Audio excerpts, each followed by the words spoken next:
तुलसी ने गणेश जी को श्राप क्यों दिया और क्यों गणेश जी को तुलसी नहीं चढ़ाई जाती। एक बार गणेश जी गंगा के किनारे तपस्या कर रहे थे। उसी समय तुलसी माता नदी किनारे घूम रही थी।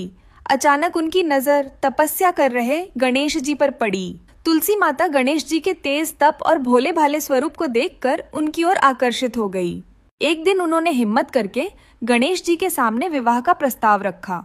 तब गणेश जी ने कहा, हे देवी, मैंने जीवन भर तप और ब्रह्मचर्य का पालन करने का निर्णय लिया है, अतः मैं आपसे विवाह नहीं कर सकता। गणेश जी की बात सुनकर तुलसी क्रोधित हो गई और उन्होंने गणेश जी को कहा, हे गणेश जी, आपने एक नारी की पवित्र भावना को आहत किया है, इसलिए मैं आपको श्राप देती हूँ कि आपका विवाह अवश्य होगा और एक नहीं बल्कि 2 कन्याओं के साथ होगा। इधर तुलसी के श्राप से गणेश जी भी क्रोधित हो गए और उन्होंने भी तुलसी को श्राप देते हुए कहा, हे तुलसी, मैं तुम्हें श्राप देता हूँ कि तुम्हारा विवाह भी किसी देव, गंधर्व या राजा से नहीं होगा, बल्कि कोई असुर ही तुम्हारा वरण करेगा।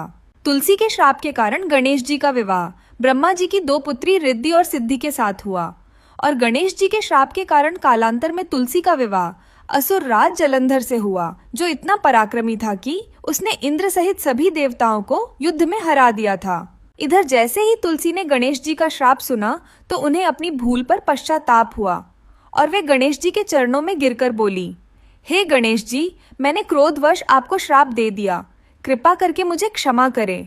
तब गणेश जी बोले, हे देवी, आपका विवाह तो अवश्य ही एक असुर से होगा, लेकिन भविष्य में आप तुलसी नामक पवित्र पौधे के रूप में घर घर में पूजनीय रहोगी। लेकिन मेरी पूजा में तुलसी का प्रयोग वर्जित होगा।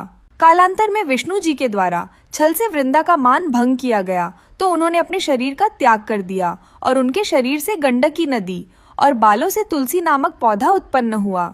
यही कारण है कि तुलसी भगवान विष्णु, श्री कृष्ण और हनुमान जी आदि देवताओं को तो अर्पित की जाती है, लेकिन गणेश जी पर तुलसी पत्र का प्रयोग नहीं किया जाता। क्या गणेश जी ने बदले की भावना से तुलसी माता को श्राप दिया था या इसके पीछे उनके कल्याण की कोई भावना थी? हमें जरूर बताएं और कमेंट में जय गणेश जरूर लिखें।